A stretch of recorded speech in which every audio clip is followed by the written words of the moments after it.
वंदो ज्ञानानंद करी नेमि चंद गुणकन माधव वंदित विमल पद पुण्य पयो निधिनन ए विधि मंगल करनते सब विधि मंगल होत उदंगल दूर सब तम ज्यो भानु जो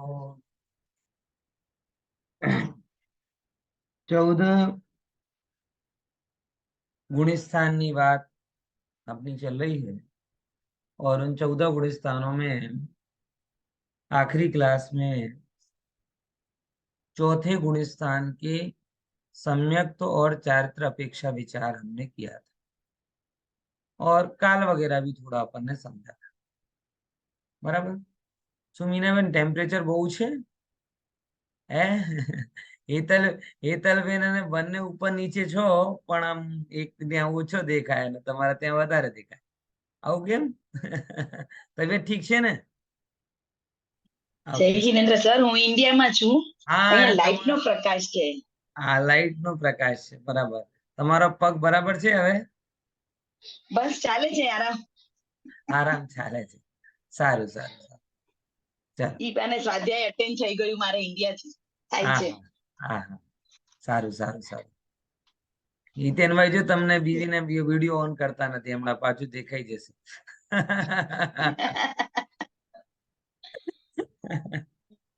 સારું.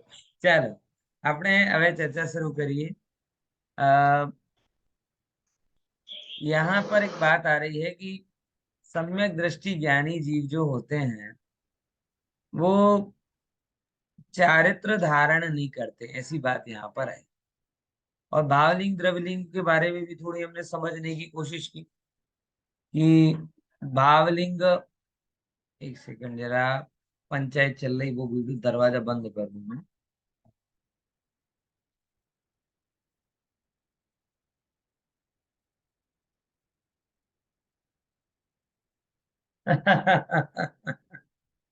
સંભળાતું તું કઈ? એ તમારી જ પંચાયત, તમને જ સમજાય. હું તો પંચ છું આ પંચાયત નું, જેનો કોઈ સાંભળતું નહીં. चलो, सारू। बात यहाँ पर आई अपनी कि जो जीव सम्यक दृष्टि ज्ञानी है, बराबर ना, और सम्यक दृष्टि ज्ञानी जीव कभी अणुव्रत आदि धारण नहीं करते, और वो सीधे ही महाव्रत धारण करते हैं। इसी से संबंधित प्रश्न है कि अणुव्रत धारण नहीं करते और महाव्रत धारण करते हैं, तो द्रव्यलिंग और भावलिंग कैसे होता है? क्योंकि कॉन्सेप्ट ये चल रहा है कि पहले द्रव्यलिंग होता है और फिर भावलिंग होता है। ये प्रश्न में ख्याल में आया। द्रव्यलिंग और भावलिंग मतलब क्या? कि पहले होता है द्रव्यलिंग, कि भाई जो भूमिका के योग्य जैसा आचरण होना चाहिए, पहले जीव बाहर से उसके योग्य बनता है, और फिर उसके बाद में भीतर से उसका विकास हो, तो भावलिंग प्रकट होता है। तो फिर इससे रिलेटेड प्रश्न किया कि भाई जब सम्यक दृष्टि जो कोई जीव है, और वो सम्यक दृष्टि जीव जब अणुव्रत धारण नहीं करता द्रव्यलिंग के रूप में, बराबर, सीधे महाव्रत धारण करता है, तो ये द्रव्यलिंग भावलिंग का सुमेल तब भी बना रहता है कि कोई एक्सेप्शनल केसेस में छूट छाट भी है। क्या कहना है आपका? एक्सेप्शनल केस में छूट मिल जाएगी क्या द्रव्यलिंग भावलिंग की? कि नहीं नहीं, बाकी जनरल नियम तो ये है कि द्रव्यलिंग पूर्वक भावलिंग होवे, लेकिन कोई विशेष मुनिराज आदि हों, तीर्थंकर के जीव हों, तो उनको द्रव्यलिंग के बिना भी भावलिंग हो जाता है। श्वेतांबर परंपरा में ऐसा है, श्वेतांबर परंपरा में ऐसा है कि द्रव्यलिंग के बिना भी क्या हो जाता है, भावलिंग हो जाता है। भरत आदि का वो ऐसे ही दृष्टांत देते हैं, बराबर। तो क्या ये बात सही है कि कुछ और भी इसके पैरामीटर्स हैं? तो उसको समझने के लिए यहाँ पे बात करें। चलिए, नीना बेन बहुत दिनों बाद दिखी, आप पढ़िए। Sir page number page number से no, hard copy no, soft copy no? એટલે પ્રશ્ન 40 થી વાંચું. हाँ, प्रश्न 40। તીર્થંકર તો પોતાની 8 વર્ષની ઉંમરમાં જ પંચમ ગુણસ્થાન વર્તી વ્રતિ શ્રાવક થઈ જાય છે, એવું અમે પાર્શ્વ પુરાણ શાસ્ત્રમાં વાંચ્યું છે. તેનું શું તાત્પર્ય છે? પાર્શ્વ પુરાણ પ્રથમાનું યોગનું શાસ્ત્ર છે. ત્યાં સ્થૂળ રૂપથી સામાન્ય કથન કર્યું છે. ત્યાં તીર્થંકર થવાવાળા 8 વર્ષના બાળકનું બાહ્ય આચરણ પંચમ ગુણસ્થાન વર્તી વ્રતિ શ્રાવક સમાન હોય છે. આ સમજાવવાનો ભાવ છે. આચાર્યોએ બાળ તીર્થંકરના આદર્શ જીવનને પ્રસ્તુત કરી સાધક જીવોને તેમના જેવું જીવન બનાવવાની પ્રેરણા આપી છે. વસ્તુતઃ વાત એ છે કે તીર્થંકર, ચક્રવર્તી વગેરે વિશિષ્ટ પદવી ધારક મહાપુરુષોનો અણુવ્રતરૂપ અલ્પ પુરુષાર્થ નથી હોતો. તે તો સીધા મહાવ્રતોને જ અંગીકાર કરે છે, કારણ કે તેઓનો પુરુષાર્થ મહાન જ હોય છે. देखो, अभी एक बात आई यहाँ पर, बड़ा सरल सा प्रश्न है कि एक बार पार्श्व पुराण में एक जगह ऐसा कथन आता है, पार्श्व पुराण में भूधर दास जी ने ऐसा लिखा कि तीर्थंकर पार्श्वनाथ ने 8 वर्ष की उम्र में अणुव्रत धारण की। और यही line same to same line अगर मैं आपको पूजन में बताऊं, पार्श्व पुराण की पूजन में भी है। एक सेकंड में रेफरेंस ही दे देता हूँ उसका। तो पार्श्व पुराण की पूजन में भी ये बात आती है कि भाई 8 वर्ष की उम्र में उन्होंने क्या किया कि अणुव्रत धारण किए। तो जब वो अगर अणुव्रत धारण करते नहीं है तो फिर वो, ये देखो पद है 5वें नंबर का, पूजन है पार्श्व पुराण की, पार्श्वनाथ भगवान की। भय जब अष्टम वर्ष कुमार, धरे अणुव्रत महासुखकार। क्या लाइन की कि भय जब अष्टम वर्ष कुमार, कि जब कुमार यानी पार्श्वनाथ भगवान कुमार अवस्था में 8 वर्ष के हुए, तब अणुव्रत धारण करने की बात, अणुव्रत धारण उन्होंने की। बराबर। अब यहाँ पे समझना है कि एक तरफ आप ये कहते हो कि तीर्थंकर कभी छोटा काम नहीं करते, करेंगे तो बड़ा ही काम करेंगे। तो फिर ये 8 साल की उम्र में इन्होंने अणुव्रत धारण यानी पंचम गुणस्थान क्यों किया? तो उसका उत्तर ये है कि ऐसे देखा जाए तो तीर्थंकर अणुव्रत धारण नहीं करते, बराबर। पर ये बताने के लिए कि तीर्थंकर होने वाले बालक का बाह्य आचार, बालक का भी बाह्य आचार पंचम गुणस्थान वाले जीवों के जैसा निर्मल होता है, ये बताने के लिए ऐसा कहा कि अणुव्रत धारण किए। वास्तव में अणुव्रत नहीं होते, वास्तव में अणुव्रत नहीं होते, लेकिन मात्र और मात्र यही बताने के लिए कि भाई ऐसे ऐसे जीव उनका आचरण होता है कि जैसे मानो कोई पंचम गुणस्थानवर्ती अणुव्रती हो, तो तुलना करने के रूप में बताया, वो प्रतिज्ञा धारण नहीं करते। समझे कि नहीं समझे? फॉर एग्जाम्पल कि कभी कोई मौज में भी दौड़ रहा हो, रेस में नहीं दौड़ रहा हो, अपने आनंद में दौड़ रहा हो, लेकिन आनंद में भी दौड़ने की स्पीड कई बार इतनी तेज होती है, खासकर छोटे बच्चे आप देखो ना, जैसे वेदांश है या कोई भी कारण वगैरह के यहाँ से वहां दौड़ते रहते हैं। दिन में 2-5 किलोमीटर की दौड़ तो कर ही लेते हैं, वो घर में ही करें। अब आप ऐसा कह सकते हो कि अरे वो तो 2-5 किलोमीटर दौड़ता है, तो उसे दौड़ने का भान ही नहीं है, वो तो अपने मजे कर रहा है। और हमें अरे 500 मीटर चलना है, वो घड़ी में होता है ना, स्मार्ट वॉच में कितला कितला कितला स्टेप्स चढ़वानो बाकी છે હે, આપણે એ કાઉન્ટ કરીને કરીએ, બરાબર। તો કહેવાનો મતલબ સમજ્યા ને કે આપણે પ્રતિજ્ઞા પૂર્વક કરીએ।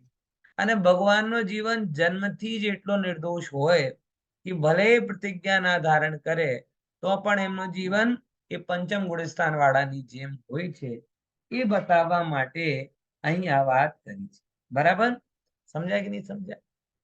હા, તો એ વસ્તુ અહીંયા કીધી કે ખરેખર આ આમ છે નહીં તો આમ કહેવાય છે। આગળ વાંચો। પ્રશ્ન આજે 41 આચાર્ય કન્ક્લુઝન લખ્યું છે તો ક્લિયર થઈ ગયો ને કે ઇનફેક્ટ તીર્થંકર પ્રતિજ્ઞાપૂર્વક કંઈક અણુવ્રત લેતા નથી, सीधा ज महाव्रत ले छे, पर एनो ये मतलब नहीं कि जब वो घर में रहते हैं तब उनका जीवन एकदम भोगों में होता है। पार्श्वनाथ आदि जैसे जीवों का गृहस्थ जीवन भले ही प्रतिज्ञा ना ली हो तो भी पंचम गुण स्थान वाला था। फ्रॉम वेरी अर्ली एज, 8 वर्ष की उम्र से ही उनका जीवन इतना निर्मल और निर्दोष था, ये बताने के लिए बात कही। ठीक है, हाँ। अब 41 प्रश्न। પ્રશ્ન 41 આચાર્ય શ્રી કુનકુન દેવે અષ્ટપાહુડ ભાવપાહુડની ગાથા 73 માં તો પ્રથમ ભાવલિંગ પ્રગટ કરો, ત્યારબાદ દ્રવ્યલિંગને સ્વીકાર કરવાની પ્રેરણા આપી છે, તેનો શું અભિપ્રાય છે? ઉત્તર: આચાર્ય શ્રીએ ગાથામાં સમ્યક દર્શનને ભાવલિંગ કહ્યું છે. મિચ્છતાઈ ય દોષ ચયુવણમ નો અર્થ છે મિથ્યાત્વ આદિ દોષોને છોડીને આચાર્ય શ્રીને ત્યાં સમ્યક દર્શન અર્થ અભિપ્રેત છે. સમ્યક દર્શન વગર મુનિપણાનો યથાર્થ પુરુષાર્થ પ્રકટ જ નથી થતો. તેથી અનાદિ નિધન માર્ગ તો એ જ છે કે પહેલા સમ્યક દર્શન પ્રગટ કરવું અને તત્પશ્ચાત સંયમ ધારણ કરવું. મિથ્યાત્વની ગ્રંથિ તોડવી તે જ પ્રથમ દ્રષ્ટિ અપેક્ષાએ નિર્ગ્રંથતા છે. આચાર્ય શ્રી કુનકુન દેવે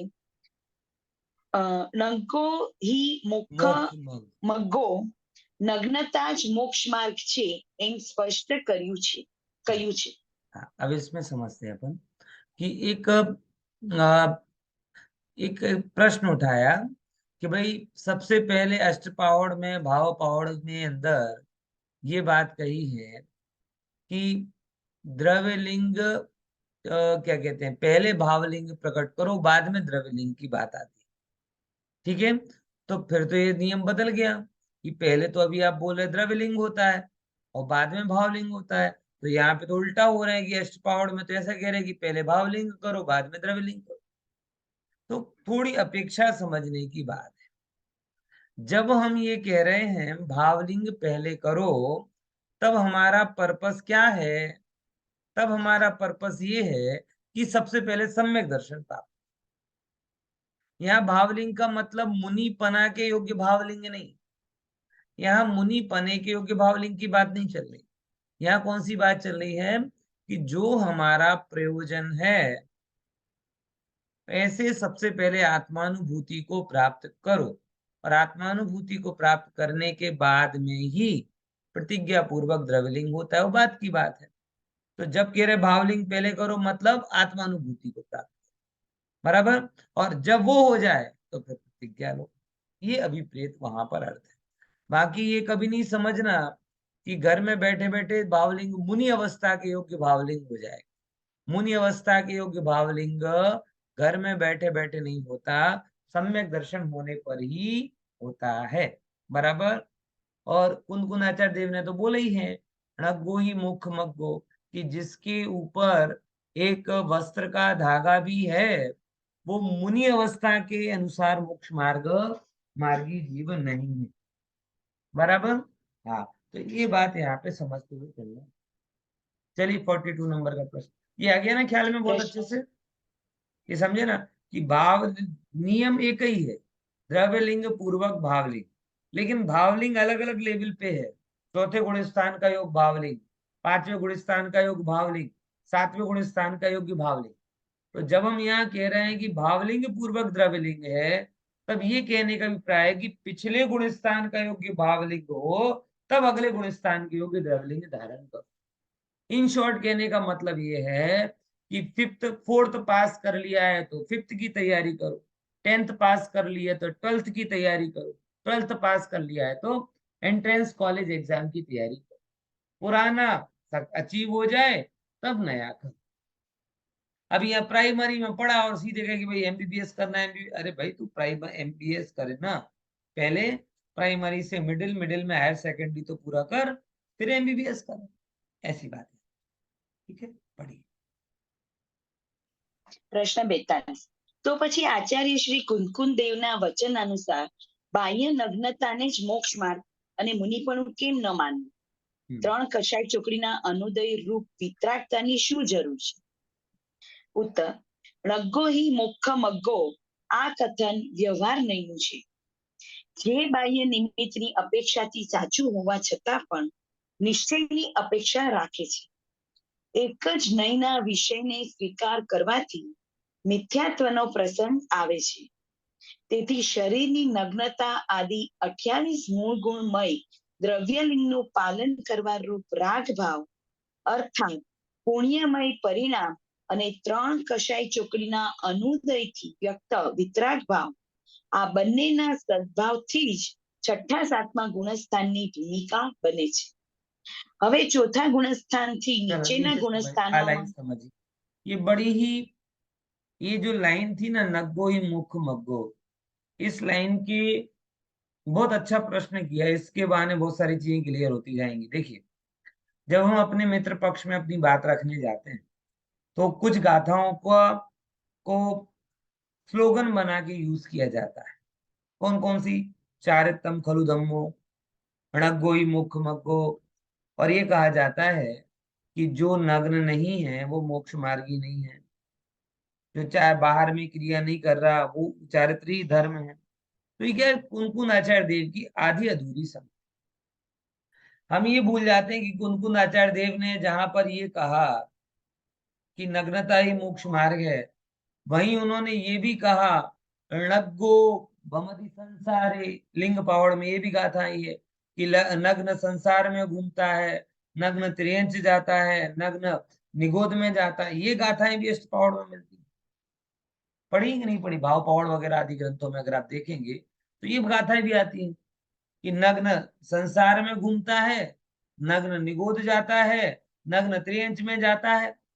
तो अब ये बताओ, नग्न मोक्ष मार्ग है कि नग्नता यहाँ पर?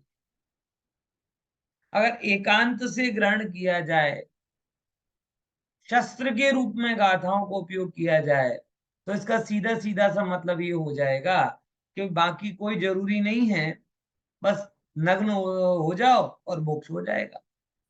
तो उन अष्टपावड़ में तो कितनी गाथा है, नारकी त्रियंच आदि देह से सब नग्न है, सच्चे श्रवण तो वही है जो भाव से भी नग्न है। ये नारकी त्रियंच आदि वो तो सब देह से सभी नग्न है, लेकिन सच्चे श्रवण कौन कहलाते हैं? ये जो भाव से भी नग्न है। तो नग्नता को मोक्ष मार्ग कहना ये सर्वांग नहीं है, ये व्यवहार है। क्या है? व्यवहार। और व्यवहार होने के कारण कुंदकुंद आचार्य देव इसे स्पेशल कॉन्टेक्स्ट में कह रहे हैं। स्पेशल कॉन्टेक्स्ट क्या है? लिंग पाहुड़। और लिंग पाहुड़ में जब उनके सामने एक ऐसी परंपरा आती है जो सवस्त्र मुक्ति की बात करती, तब वो खंडन करते हुए कहते हैं कि भाई वस्त्र सहित मुक्ति नहीं हो सकती, क्योंकि जिनके ऊपर परिग्रह का एक धागा भी है वो मुनि नहीं हो सकता। तो उसकी चौखवट करने के लिए उन्होंने ये बात कही कि भैया नग्नता ही मोक्ष मार्ग है। लेकिन इसका ये मतलब नहीं है कि तुम बाकी अंदर में काम ना करो और बाहर में कपड़े निकाल दो और हो जाओ मोक्ष मार्गी। बोले ऐसा कोई प्रावधान नहीं, क्योंकि ऐसे मात्र बाहर से नग्न होने वाले तो संसार में भी घूम रहे हजारों, और कपड़े पहनने की व्यवस्था कहाँ कहाँ पर बताओ? त्रियंच में पूरी गतियों में कपड़े की व्यवस्था नहीं। अब आजकल कुछ पेट एनिमल वाले होते हैं, बेचारे कुत्ते को जबरदस्ती कपड़े पहना देते हैं, बराबर। वो कहता है ये क्या आफत आ गई, लेकिन नहीं नहीं नहीं साहब, पहना देते हैं, पहना देते हैं। नरक में कोई न वस्त्र नहीं होते, बराबर। तो ये जो वस्त्र की व्यवस्था है, ये वस्त्र की व्यवस्था आधुनिक है, अद्यतन है, सनातन नहीं। बराबर ख्याल में आया? तो इसी बात को थोड़ा समझना, ये बहुत इंपॉर्टेंट बात नहीं है, बना दी। प्रकृति से सब दिगंबर हो। बराबर ख्याल में आया कि नहीं आया? हाँ। तो ये चीज को थोड़ा समझिए कि जो भी जीव मात्र नग्नता पर्याप्त नहीं है, नग्नता के साथ में फिजिकली 28 मूल गुण का पालन और 3 कसाय के चौकड़ी के अभाव रूप वितरागता, ये दोनों हो तब जाके नग्नता कोई कारण बन पाती है। अगर दोनों ना हो तो फिर नग्नता भी कोई कारण बन पाती नहीं। कौन कौन सी 2 बातें? एक तो 28 मूल गुण का पालन, नग्नता मुनिचर्या के बाहरी रूप की भी पूर्णता नहीं। 28 मूल गुण में से एक मूल गुण है नग्नता, 27 तो और बाकी है ना। पॉइंट समझ में आया कि नहीं है? 5 इंद्रिय विजय, 5 समिति, बराबर 5 महाव्रत, 6 आवश्यक और 7 शेष गुण। तो 7 शेष गुणों में से एक गुण है नग्नता। क्या वो, जैसे आप एग्जाम देते हो, 10th का एग्जाम दो, उसमें एक पेपर में आप पास हो जाओ 6 में से 8 में से, तो क्या आप उत्तीर्ण गिने जाओगे? फेल ही गिने जाओगे। तो मुनि अवस्था के सिलेबस में 3 बातें बोली, नग्नता, साथ में 28 मूल गुण, और साथ में 3 कसाय चौकड़ी के अभाव वाली वितरागता। ये तीनों हो तब जाके वो नग्नता काम में आती है। वरना तो व्यक्ति पागलपन में भी नग्न हो जाता है, राग में भी नग्न हो जाता है, बराबर बालपन में भी नग्न हो जाता है। 3 प्रकार से नग्न होता है। तिरंज और पशु तो होते ही है नग्न, मनुष्य भी 3 अलग अलग दशाओं में होता है ना नग्न। पागल हो जाता है तो नग्न होकर घूमने लगता है, तीव्र कामादि का उदय आता है तब नग्न हो जाता है, और बाल्यावस्था में भी नग्न हो जाता है। तो मात्र नग्नता ही थोड़ी एक परिपूर्णता है। तो वो चीज यहाँ पर बहुत अच्छे से बताई गई है, समझना इसको, है ना। आगे पढ़िए। હવે ચોથા ગુણસ્થાનથી નીચેના ગુણસ્થાનોમાં ગમન કરવા વિશે વિચાર કરીએ છીએ. થર્ડ, ચતુર્થ ગુણસ્થાન વર્તી અવિરત સમ્યક દ્રષ્ટિના સમ્યક મિથ્યાત્વ નામના દર્શન મોહનીય કર્મની સત્તા હોય અને તેની નિર્મળ શ્રદ્ધા પોતાના જ અપરાધથી કે પૂર્વ કુસંસ્કારવશ મિશ્ર ભાવરૂપ થઈ જાય તો તે સમયે મિશ્ર કર્મનો ઉદય આવવાથી તે ત્રીજા મિશ્ર ગુણસ્થાનમાં પ્રવેશ કરે છે.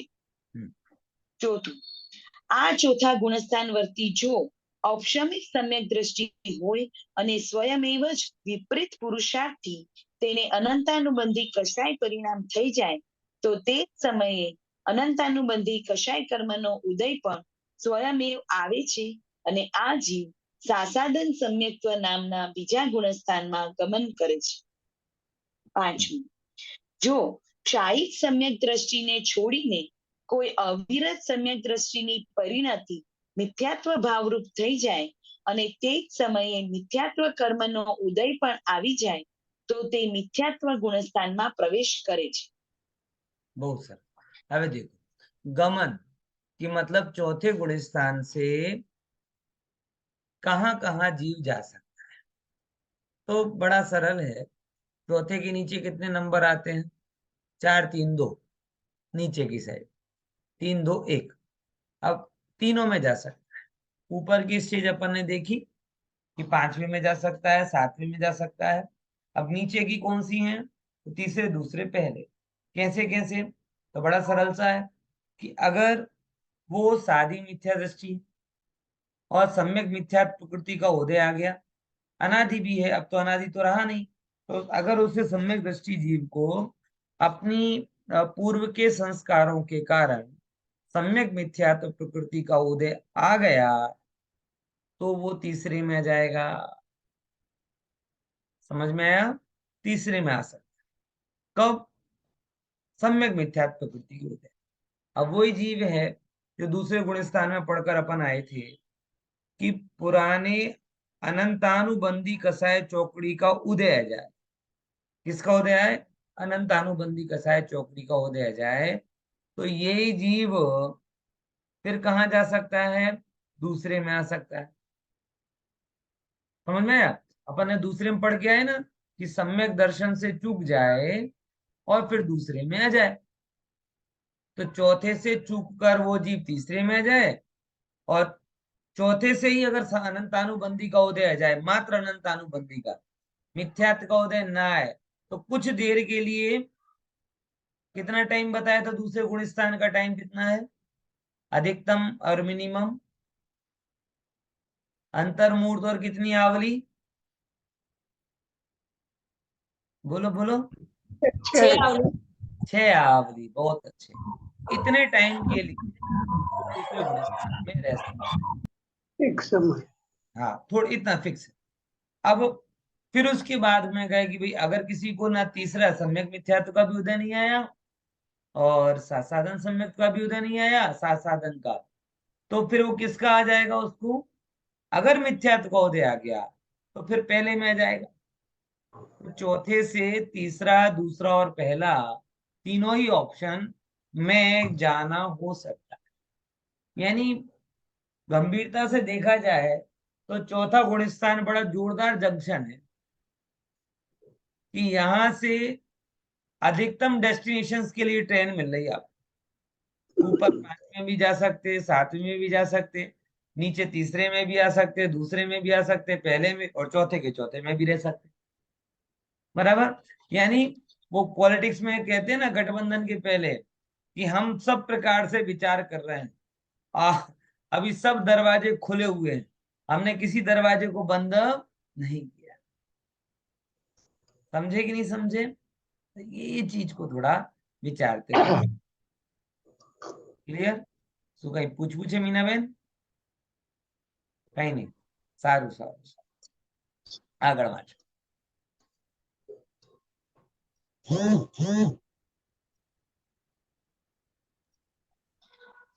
આગમન. પહેલું, સાદી કે અનાદિ મિથ્યા દ્રષ્ટિ જીવ શુદ્ધાત્માના આશ્રયથી મિથ્યાત્વ ગુણસ્થાનથી સીધો અવિરત સમ્યક્ત્વ ગુણસ્થાનમાં આવી શકે છે.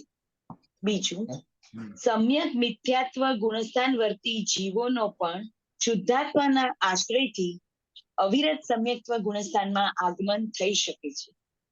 ત્રીજું, દેશ વિરત ગુણસ્થાન વર્તી જીવોનો પોતાના પુરુષાર્થહીનતાથી અવિરત સમ્યક્ત્વ ગુણસ્થાનમાં આવવું સંભવ છે.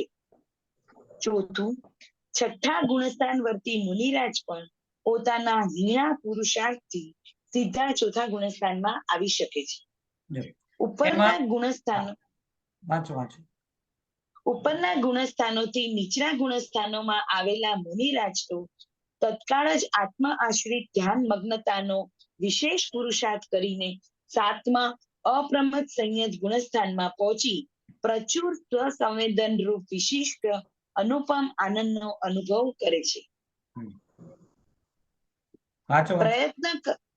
પ્રયત્ન કરવા છતાં પણ મુનિ દશાને યોગ્ય છઠ્ઠા સાતમા ગુણસ્થાન રૂપ ભાવલિંગની પ્રાપ્તિ નથી થતી તો સ્વયં જ મુનિવેશ દ્રવ્યલિંગનો ત્યાગ કરવો તે ઉપાય નથી. પ્રત્યેક અંતર મુહૂર્તમાં જ નહીં, યથાર્થ મુનિપણું પ્રાપ્ત કરવા માટે બુદ્ધિપૂર્વક સતત પ્રયાસ કરતા રહેવું ઘણું આવશ્યક છે. જેમ આચાર્ય વાણીશેણના શિષ્ય પુષ્પડાલે પ્રયત્ન કર્યો છે.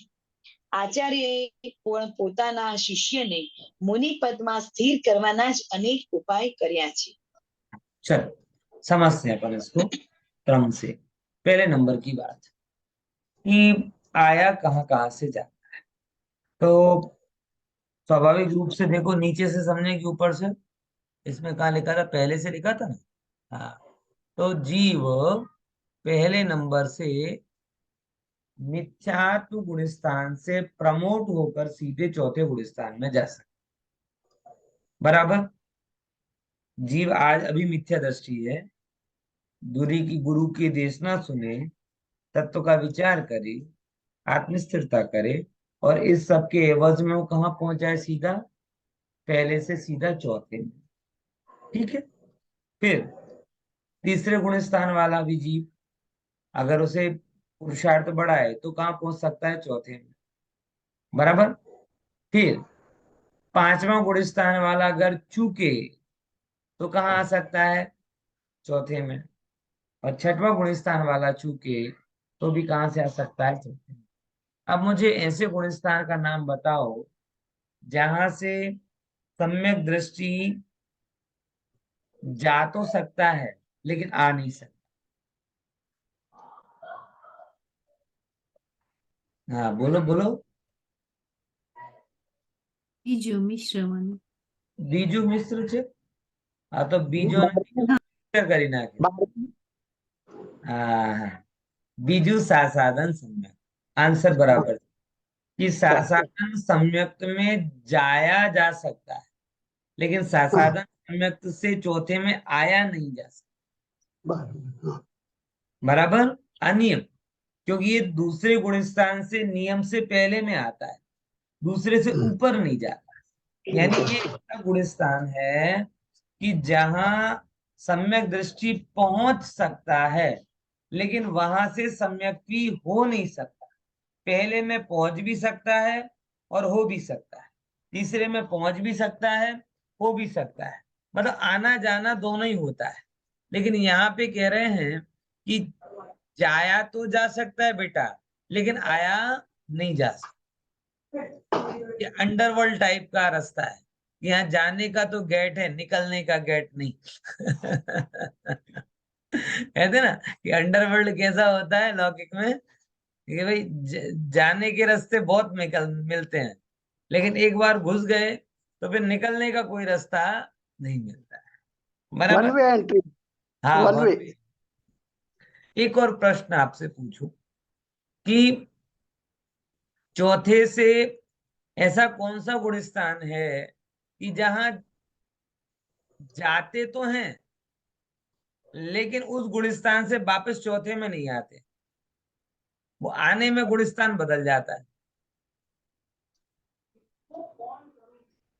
चलो, चौथे से सातवें में जाया जा सकता है, लेकिन सातवें से चौथे में नहीं आया जा सकता।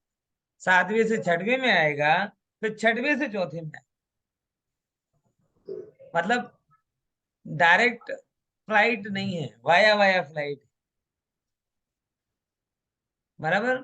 सेवन से कहां पर आओगे आप? छठे में। फिर छठे से आप चले जाओ। यानी सातवें गुण स्थान से नीचे आने का एक ही गुण स्थान है, छठवा, लेकिन छठवें से जाने के गुण स्थान बहुत सारे। बराबर ख्याल में है कि नहीं है यार? ऐसे एयरपोर्ट पे होता है ना, कोई जगह एक ही फ्लाइट आती है, बराबर छोटा एयरपोर्ट हो ना, अभी वो आपको दिल्ली छोड़ देगी। आपको कहीं पे भी जाना है, दिल्ली जाना है, मुंबई पे, फिर मुंबई से सब जगह की मिल जाएगी। ऐसा वहां पर। बराबर ख्याल में है कि नहीं? चलिए, ये क्लियर हो गया, इसमें कोई कंफ्यूजन नहीं है ना।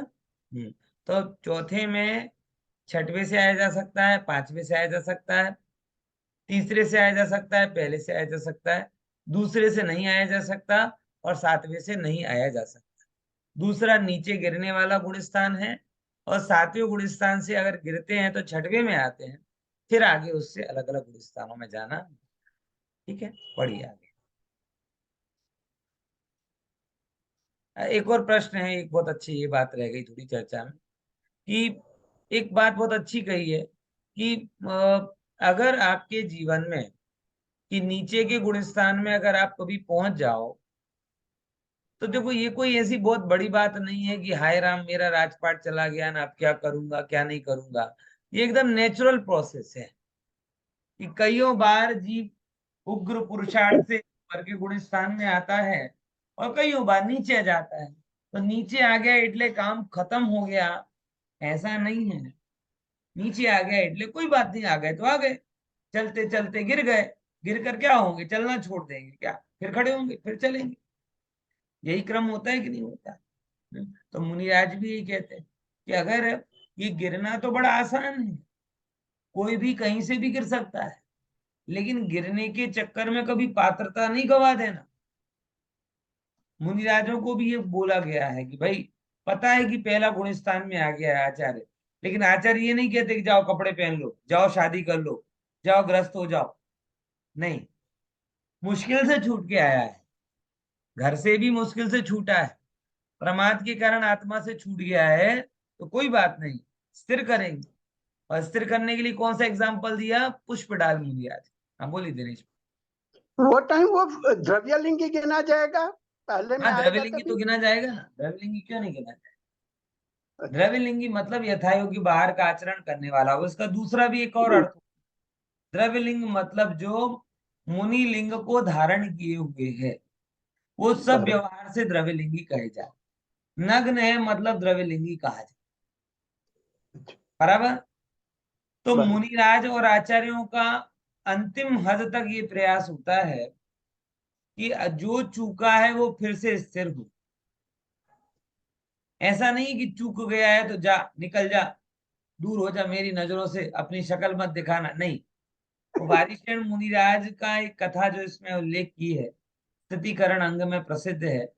बहुत शॉर्ट में आपको कहता हूँ कि एक मुनिराज थे, उनका नाम वारिशेण था, और उनका एक मित्र था पुष्पडाल।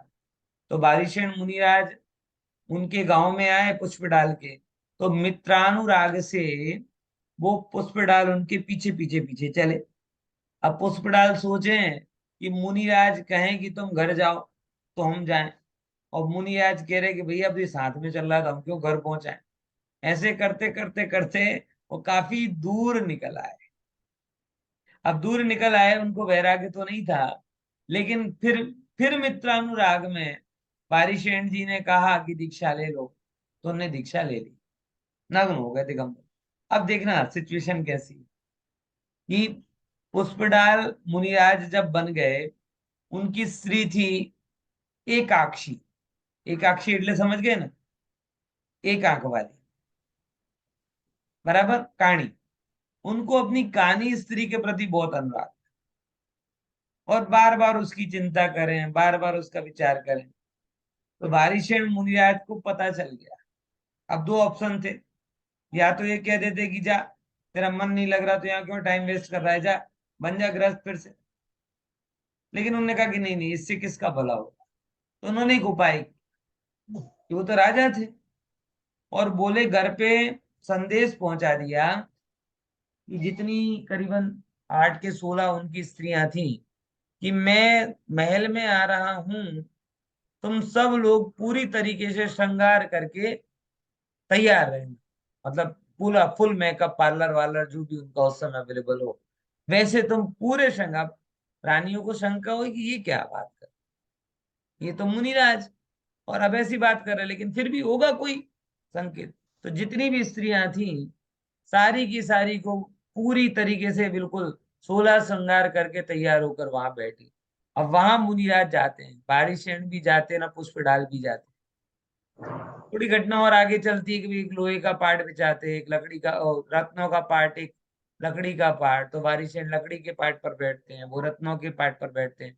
धीरे धीरे उन्हें जब ये पता चलता है कि धिक्कार है कि मैं अपनी एक कानी स्त्री का मोह नहीं छोड़ पा रहा, और इन्होंने अप्सराओं की भांति अनेकों स्त्रियों को छोड़ दिया, अगर स्त्री में सुख होता तो इन्होंने इतनों को क्यों छोड़ा। तब ऐसे करके उन्होंने वारिशेण ने पुष्पडाल मुनिराज को स्थिर किया, और फिर वो पक्के मुनिराज, भावलिंगी मुनिराज बने। मतलब आप समझ रहे हो, वारिशेण जी ने ये नहीं सोचा कि लोग क्या सोचे, वारिशेण ने पात्र को देखा। क्योंकि लोग तो कुछ ना कुछ सोचते ही, जा रहे हैं तो भी कहेंगे क्या करेंगे, नहीं जाते तो भी कहते कि कुछ नहीं कर रहे। तो लोगों के सोचने से धर्म नहीं होता।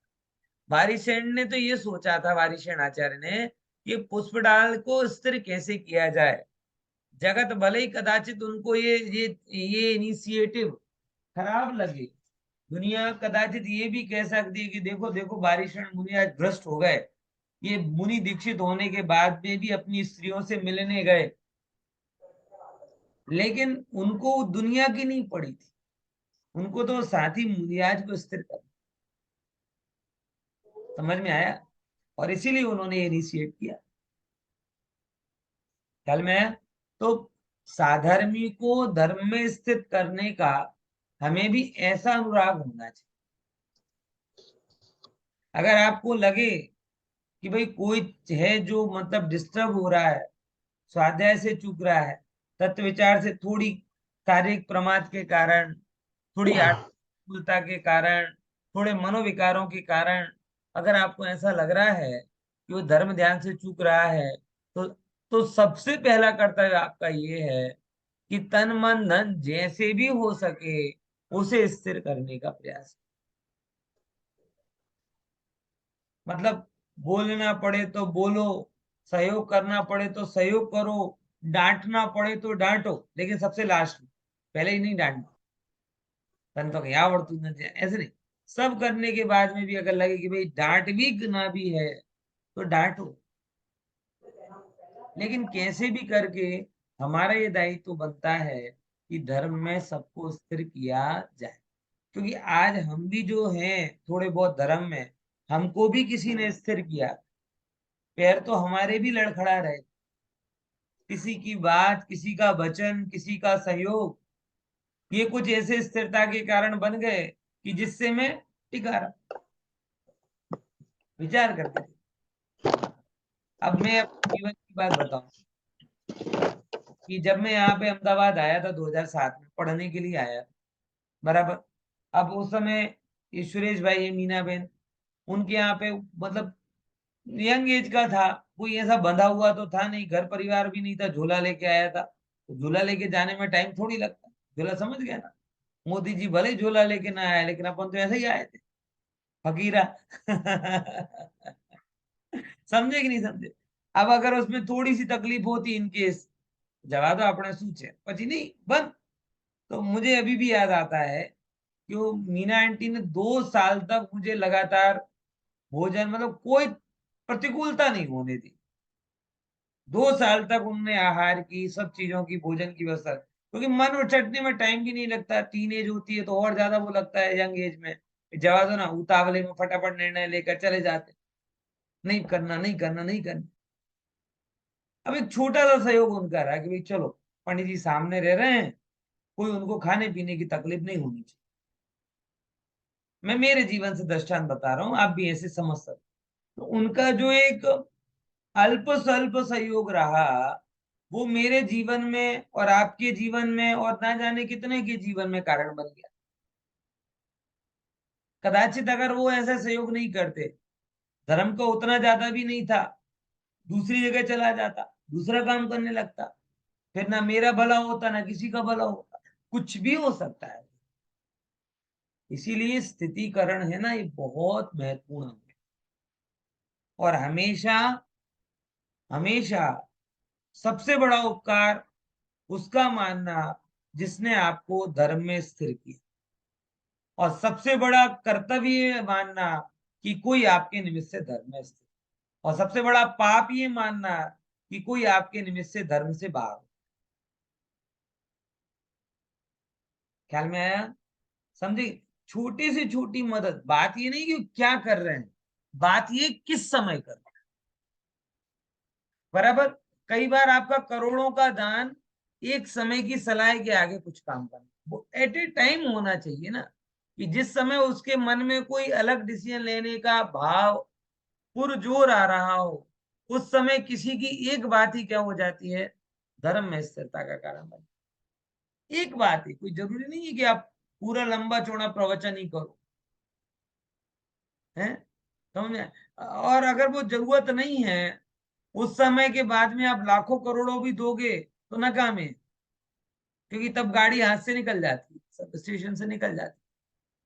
इसलिए सही समय पर जिसने भी आपको धर्म में स्थित करने का कार्य किया है, वो इस भाव में आपके लिए सबसे बड़ा उपकारी। बराबर। और आपका कर्तव्य क्या है कि आप भी अपने से किसी अन्य को धर्म में स्थित।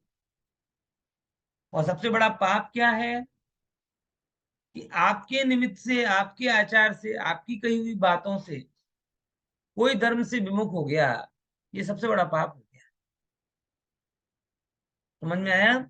ये तत्व सुनने के साथ में ये जिम्मेदारियां हमारे अंदर में आती। बराबर। तो इस चीज का विचार करना, और इसको हमेशा देखो, उपकारी के उपकार का स्मरण करने से कोई छोटा नहीं होता, बल्कि उपकारी के उपकार का स्मरण करने से उसके क्या कहते हैं, कृतज्ञता का भाव आपको मोक्ष मार्ग में आगे बढ़ाता है। वो लोग तो कृतज्ञ है, महापापी हैं जो उपकारी के उपकार का स्मरण नहीं करते। विचार करके देखो, ये तो अहंकार की पराकाष्ठा है। तन का उपकार करने वाले को आप याद कर रहे हो, कोई डॉक्टर जिंदगी, अरे साहब किसी की दवाई काम नहीं कर रही थी, पहले डॉक्टर के एक इंजेक्शन से ठीक हो गए। तन के उपकार करने वाले को अब याद कर रहे हो, धन के उपकार करने वाले को याद कर रहे हो, चेतन का उपकार करने वाले को याद नहीं कर रहे हो, माँ पापी हो, कृतज्ञ हो, अपने आप को आत्मा मान ही नहीं रहे ना, तो ये मतलब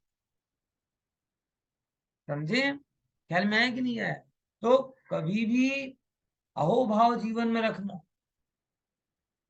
बहुत बड़ी बात है। ये किसी का प्रति अहोभाव रखने का मतलब ये नहीं होता कि हम उसकी महिमा कर रहे हैं, हम उस कार्य की महिमा कर रहे हैं जिस कार्य से अनंत जीवों का भला हुआ है। पॉइंट समझ में आया? ये जैन धर्म व्यक्ति तो माध्यम है, माल तो सर्वज्ञों का है। इसीलिए अहोभाव मन में रखना, किसी भी छोटे से छोटे कार्य का भी अगर किसी ने किया हो। बाकी तो अहंकार में तो आप मारीची की भांति हो सकते हो कि तीर्थंकर को भी ना गिनो। पॉइंट समझ में आया क्या कहना चाह रहा हूं? अहंकार में तो आप कैसे हो सकते हो, मारीच जी की भांति। और ये मैंने जीवन में देखा है कि इतने अहंकारी जीव हो जाते हैं कि उनके सामने अगर तीर्थंकर भी आ जाए तो वो क्या है, होंगे कोई, हमें क्या करना, हम तो अपने में पूरे, ऐसे करके वो तत्व ज्ञान नहीं बता रहे, अपना अहंकार बता रहे। ये इतना बारीक और महीन अंतर है कि कब आप तत्वज्ञानी हो और कब आप अहंकारी। बात समझ में आ रही कि नहीं आ रही? तो इस चीज का थोड़ा ध्यान रखना और भली भांति इस बात को समझते हुए चलना कि धर्म में स्थित होना और स्थित करना ये कर्तव्य है। मुनि राजों ने भी ये काम किया है, तो फिर हम क्यों ना करें, है ना? चल आगे का।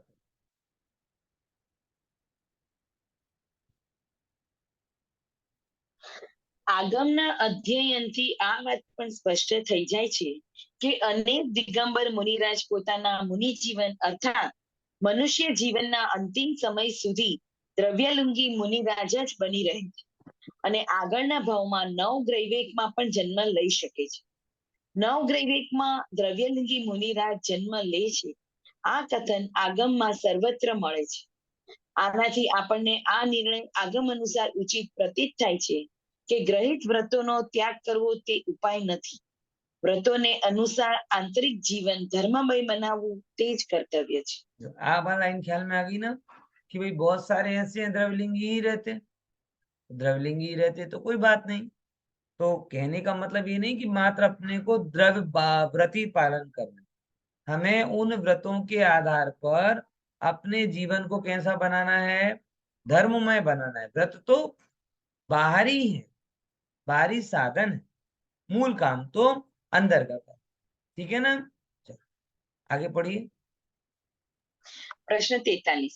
રત્નકરણ શ્રાવકાચારના રચયિતા આચાર્ય સમાનભદ્ર દેવે પોતાના પૂર્વજન્મમાં ભસ્મક રોગ થવાને લીધે તથા पूर्व આચાર્ય जीवन में, આર્યનંદ पूर्व जीवन में, पूर्व जन्म में नहीं, sorry, એટલે प्राइमरी પૂર્વ स्टेज ऑफ मुनि दीक्षा। हाँ હા પૂર્વ જીવનમાં ભસ્મક રોગ થવાને લીધે તથા આચાર્ય આર્યનંદીએ ક્ષત્ર ચૂડામણીમાં ઉલ્લેખિત પણ મુનિ પદનો ત્યાગ કર્યો હતો.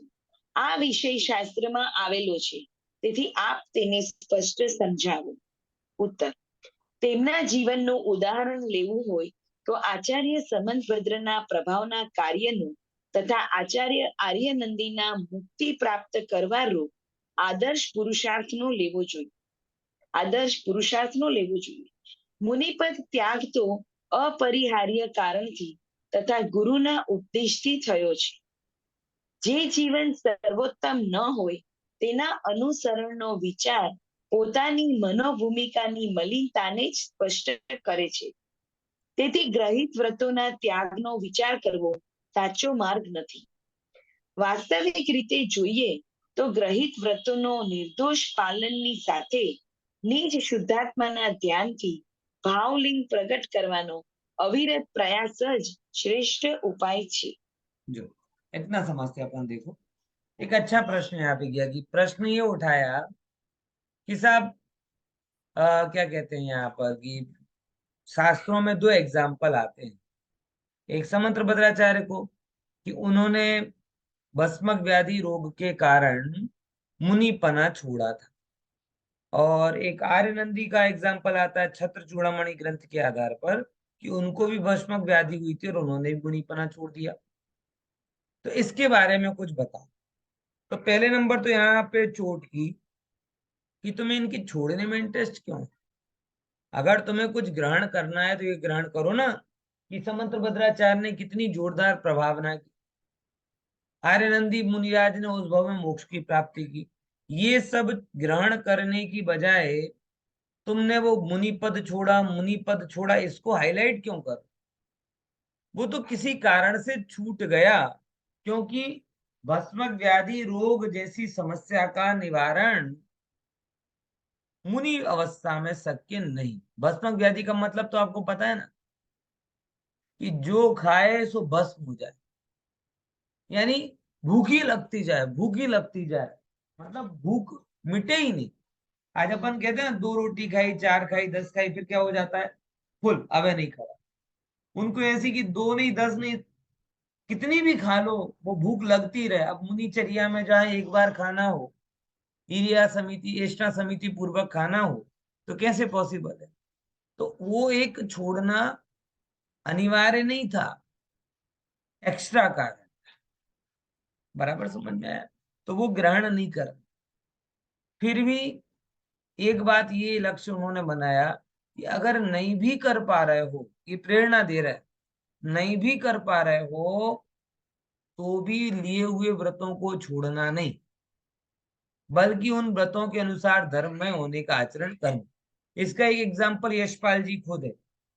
उन्होंने गुरुदेव से तो बाद में मिले और ब्रह्मचर्य व्रत तो बहुत पहले ले लिया। तो ऐसा उन्हें जब पता भी चला होगा, मतलब वो खुद अपने जीवन की बात बताते हैं कि उन्होंने प्रतिमाएं कब ले ली थी, कि जब उन्हें कुछ भी पता नहीं था। यशपाल जी अपने जीवन को बताते हैं, किसी मुनियाज ने उनको बोला कि प्रतिमा ले लो, तो उन्होंने हाथ में बोला कि लाओ दे दो। इतनी अज्ञानता थी, तब उन्होंने प्रतिमाएं ले ली।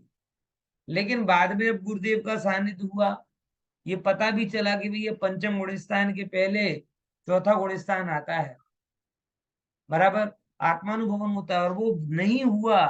तो ऐसा नहीं कि उन्होंने गृहस्थी के जैसे कपड़े पहन के ना कोट पैंट पहन के घूमने लगे, अथवा परिवार बसा लिया, अथवा भोगों में पड़ गए, अथवा जो व्रत आदि वो पालन करते थे वो सब छोड़ दिया।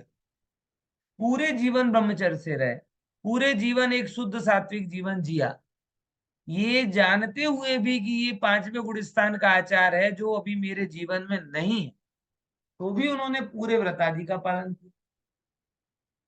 मतलब आप समझ रहे ना क्या कहना चाह रहा हूं? कि व्रत छोड़ के पाप में जाना ये जिन मार्ग नहीं है। व्रतों का चरितार्थ करना ये जिन मार्ग है। पॉइंट समझ में आया? कि अगर जीवन में वैसे व्रत नहीं भी आए, वैसा आचार नहीं भी हुआ, तो पॉसिबिलिटी क्या है? पॉसिबिलिटी ये है कि सदाचार पूर्वक रहोगे तो जल्दी होगा। हाँ, अगर आप उसका अभिमान करने लग जाओगे तो नहीं होगा। तो अभिमान छोड़ो ना, व्रत क्यों छोड़ो? छोड़ने लायक चीज को छोड़ो, है? मूल चीज को क्यों छोड़ते हो? तो इससे ये सिद्ध होता है कि सदाचार का पालन करना ये अनिवार्य है। बराबर भूमिका के ऊपर का भी सदाचार का पालन कर सकते, बशर्ते दूसरे भले ही कुछ भी कहें, आपको आपका ज्ञान होना चाहिए। जगत तो माथे पे चढ़ा देगा, जगत तो इतना भोला है कि मैं थोड़ी सी दाढ़ी बढ़ा लूं और धोती दुपट्टा पहन लूं, तो पंडित अभिषेक की बजाय जैसे ही ब्रह्मचारी अभिषेक नाम पड़े ना, तो जगत तो गादी सौंप दे। क्योंकि चारित्र का जो बाहरी प्रभाव ही ऐसा होता है कि लोग आपको तुरंत पूजनीय बना देते हैं। वो वो गुरु घंटाल जैसा भी हो ना, तो भी उसे बड़ा गुरु पद मिल जाए। ये लोगों का एक है। तो भले ही जगत आपको कुछ भी करे, आपको आपका ज्ञान होना चाहिए कि देखो मैं इस भूमिका के योग्य नहीं, मैं इस भूमिका के योग्य नहीं। पॉइंट समझ में आया कि नहीं? तो उत्कृष्ट आचरण पालन करने का कोई निषेध नहीं, बराबर। साधन के रूप में आप अच्छा आचार पालन कर सकते हो, लेकिन आपको पता होना चाहिए कि ये आचार भले ही मैं पालन कर रहा हूं, लेकिन मेरी भूमिका क्या है। बराबर। दूसरे नंबर की बात, अगर आत्मानुभवन पहले पालन किया और बाद में ये पता चल गया कि भाई ये सब मात्र बाह्याचार है, तो भी छोड़ने की जरूरत नहीं, तो भी उनके साथ में आत्मानुभवन पालन करने का। गुरुदेव का एग्जाम्पल देख लो ना, सीधा ग्रस्त हो गए थे ना, वो भी चाहते तो सब अपने ग्रस्तोचित कार्य कर सकते थे, लेकिन तो भी पूरी जिंदगी किसी भी 3 साल की बच्ची तक को छुआ नहीं।